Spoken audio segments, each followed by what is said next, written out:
गृह विभाग ने बिहार पुलिस के सुदृढ़ीकरण के लिए पदों का सृजन किया है और सबसे बड़ी संख्या में पदों का सृजन किया है। पहला तो जो ERSS है आपका डायल 112 जो राज्य में चलता है, इमरजेंसी रिस्पांस सपोर्ट स्कीम जो है सिस्टम है, उसके अंतर्गत 7,808 पदों का सृजन किया है। तो पहला तो प्रथम चरण का 7,808 पदों का सृजन किया, जिसमें पुलिस संवर्ग के एवं गैर पुलिस संवर्ग के बहाली होंगी। इसके अतिरिक्त जो बढ़ती जनसंख्या के अनुपात में आवश्यकता आधारित सीधी नियुक्ति होगी, वो 48,447 पद, और ERSS जो ERS प्रथम चरण की बात हुई थी उसका द्वितीय चरण 19,288 कुल 67,735 विभिन्न पदों का सृजन होगा। तो ये सबसे बड़ी बहाली होगी 67,735, और राष्ट्रीय औसत के अनुपात में राज्य के आवश्यकता अनुसार यह बहाली होगी। राज्य के जनसंख्या के अनुपात में आज के दिन में 1,04,254 पद हैं,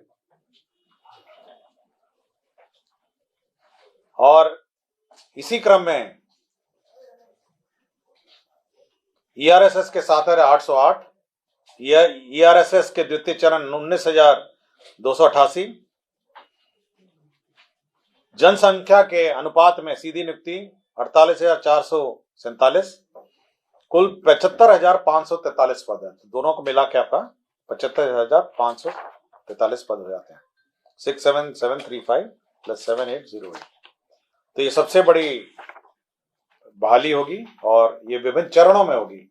एक साथ बहाली नहीं होना है, ये विभिन्न चरणों में होना है, जिसमें ट्रेनिंग की आवश्यकता के अनुसार, ट्रेनिंग के कैपेसिटी के अनुसार कितना प्रशिक्षण दिया जा सकता है उसके अनुपात में विभिन्न चरणों में, और साथ ही साथ इसके लिए जो राशि की आवश्यकता है, साधन की आवश्यकता है, उसका भी समय समय पर आंकलन किया जाएगा, और ये सब देखते हुए चरणवार इसकी बहाली होगी। तो एक लॉन्ग टर्म प्लान है ये, मतलब ये चरणवार है जैसे जैसे, और राज्य सरकार की प्राथमिकता है कि जल्द से जल्द हो जाए। चरणवार मैंने कहा आपको, मैंने चरणवार आपको कहा, तो चरणवार ये सीधी नियुक्ति है। सीधी नियुक्ति वाले आपके कांस्टेबल हैं, मैं आपको पढ़ देता हूं।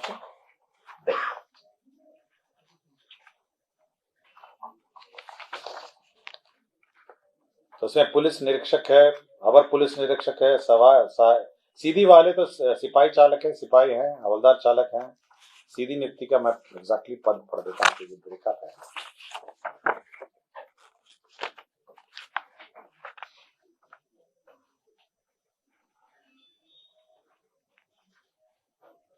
सीधी नियुक्ति का पुलिस अवर निरीक्षक एवं समकक्ष पद है 20,937, सिपाही एवं समकक्ष पद है 22,010, सिपाही चालक है 5,500, ये हो गया 48,447। ठीक है।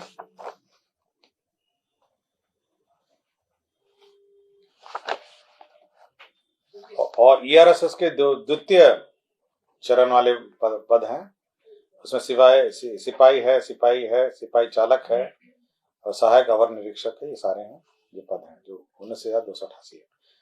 तो ये चरणवार बहाली होनी है, और आवश्यकता अनुसार पुलिस मुख्यालय और गृह विभाग ये तय करेगा कि कितनी ट्रेनिंग की क्षमता है, क्योंकि साथ साथ जो बहाली होनी है उन सबकी ट्रेनिंग भी होनी है। तो जो ट्रेनिंग की क्षमता है उसके अनुरूप होगी, और साथ ही साथ ऑब्वियसली इसके संसाधन वेतन भी देना है, तो वेतन की भी समीक्षा होगी जब जब बहाली होगी, और उसी के अनुरूप इसके बहाली होगी। तो यही इसका सर ERSS जो है ERSS जो इमरजेंसी रिस्पांस सपोर्ट सिस्टम है, ये जो 112 है, इसमें आज के दिन में कोई पद का सृजन नहीं हुआ है। जो वर्तमान पद हैं, जो पुलिस मुख्यालय के पास वर्तमान पद हैं, उसी से आज के दिन में इनका डिप्लॉयमेंट हुआ है। मतलब जो एग्जिस्टिंग पद है, तो इसको 2 चरण में किया गया है। जो एग्जिस्टिंग जो पद जो इस्तेमाल किए जा रहे हैं आज के दिन में, उसमें बहाली करके पहले उसको भरे जाएंगे, जिसमें 7,808 पद हैं। और द्वितीय चरण जो है, जो इसको और विस्तार किया जाएगा ताकि हर जिले, अभी केवल पटना जिला है, पटना का मुख्यालय है और कुछ जिला मुख्यालय में 112 चलता है, फिर हर पूरे जिले में, पूरे राज्य में हर जगह इसका कवरेज देने के लिए फिर ये द्वितीय चरण जो है ईआरएसएस का 19,288 पद क्रिएट किए जाएंगे, ताकि पूरे राज्य में 112 का जो त्वरित रिस्पांस सिस्टम है उसका गठन किया जाए। तो यही, इसीलिए 2 चरण की बात कर रहा हूं।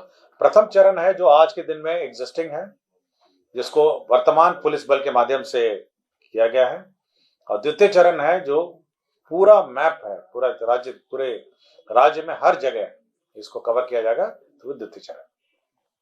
ठीक है, और ये चरणबद्ध है, और राज्य सरकार की मंशा है कि जल्द से जल्द बहाल हो, और ट्रेनिंग कराना है, और साथ ही साथ इनका संसाधन भी उपलब्धता के आधार पर चरणबद्ध करना है। 13 नंबर क्या है सर?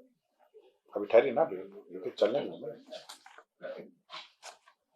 दूसरा ये है कि इंडियन बाइसन, आपको जानकारी होगा, वाल्मीकि नगर के क्षेत्र में इंडियन बाइसन जानवर काफी क्षति अगल बगल के गांव में उपलब्ध कराता है, और उसी को इंडियन बाइसन बॉस गारुरूस, जिसको गौर कहते हैं, उसको भी वन्य प्राणी के श्रेणी में रखा गया है, और उसमें भी वही नुकसान पर अनुदान दिया जाएगा जो अन्य जंगली जानवर पर दिया जाता है। तो ये एक निर्णय लिया गया। जैसे मनुष्य की मृत्यु अथवा स्थायी क्षमता पर 5 लाख था, मनुष्य की गहरी चोट था उसमें 72,000 था, मनुष्य की हल्की चोट या घायल होने पर 12,000 था। उसके बाद बैल गाय भैंस मृत्यु होने पर 12,000 है, भेड़ बकरी मृत्यु होने पर 2,400 है, बकरी की मृत्यु होने पर 3,600 है। फिर मकान की क्षति है, मकान का दीवार टूटना है, फसल और तो ये जो स्टैंडर्ड जो जंगली जानवरों के क्षति में जो अनुदान दिया जाता है, उसमें आप गौर जो है उसको भी इंक्लूड किया गया।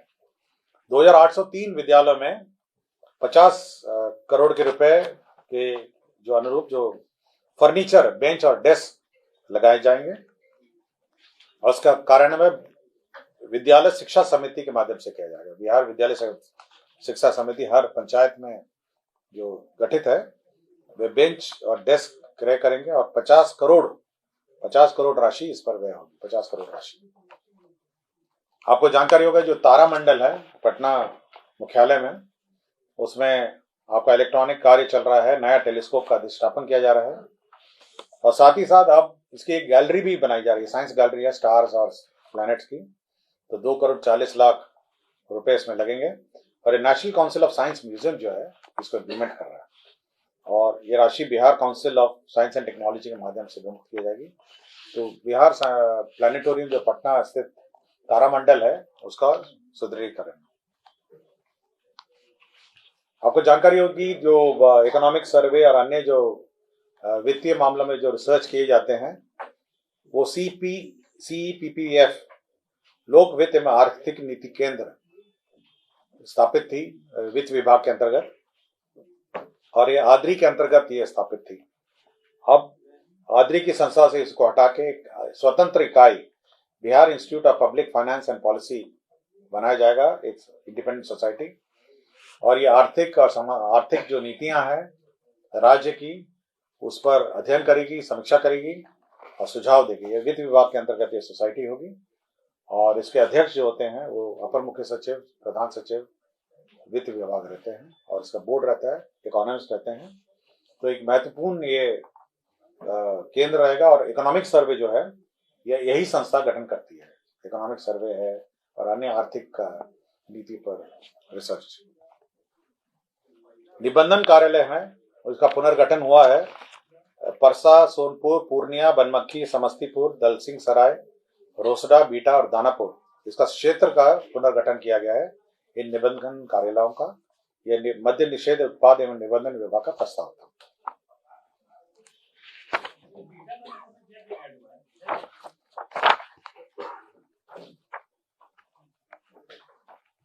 मैं आपको डिटेल दे दूंगा। आपको पीआरडी को मैं डिटेल दे दूंगा आपके लिए जानकारी कि क्या क्या हुआ।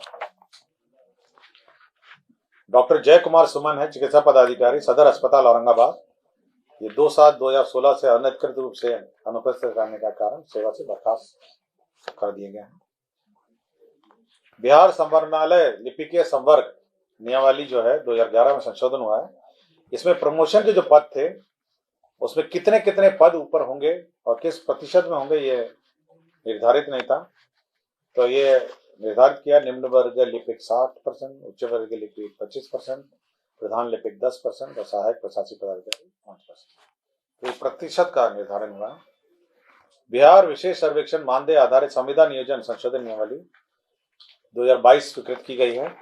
इसमें कुछ संशोधन किए गए हैं। ये पहले नियमावली गठन की गई थी, जैसे इसमें कार्यालय परिचारी हैं, ये बाहरी स्रोत से लिए जाएंगे। जो डेटा एंट्री ऑपरेटर है ये बेल्ट्रॉन से लिया जाएगा।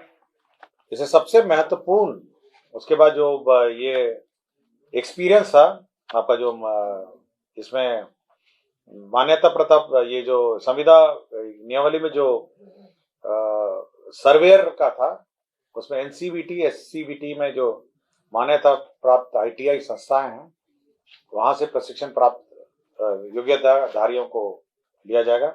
और सबसे महत्वपूर्ण इसमें संशोधन ये हुआ है कि ये जो बहाली की प्रक्रिया है वो मार्क्स बेसिस पर हटके अब एग्जामिनेशन बेसिस पे होगी। तो ये महत्वपूर्ण ये संशोधन किए गए हैं।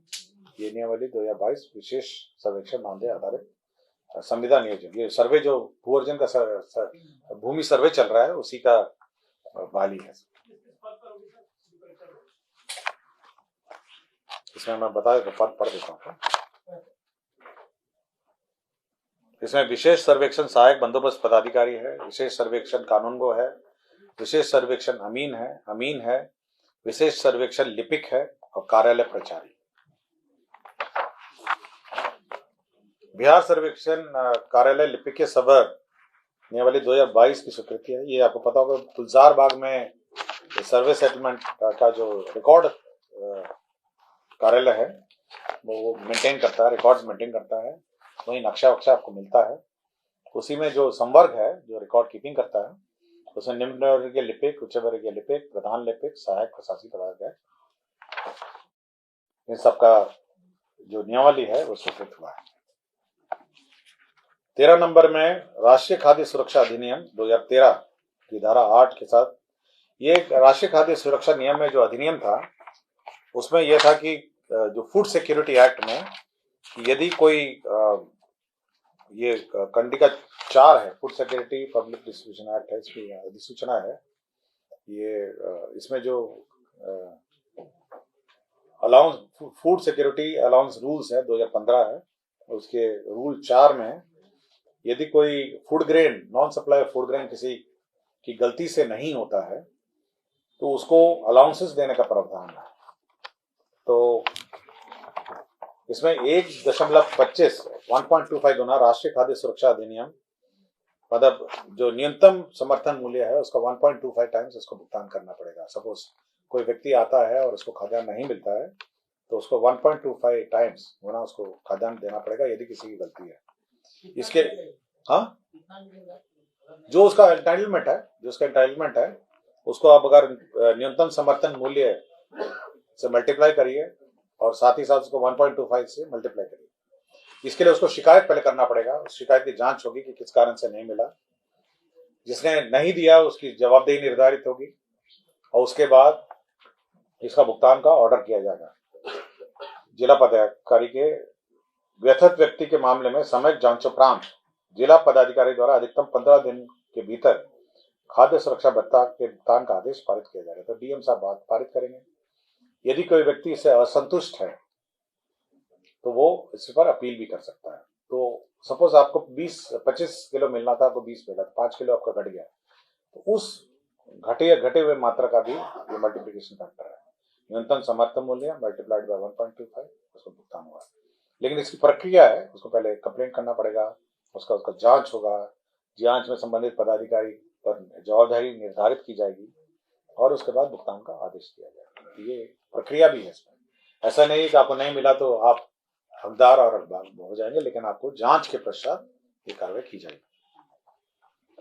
14 नंबर ये एजेंडा है जिसमें अंतिम एजेंडा था, जिसमें सामान्य भविष्य निधि अंशदान, जो सरकारी कर्मचारी अपना जीपीएफ जमा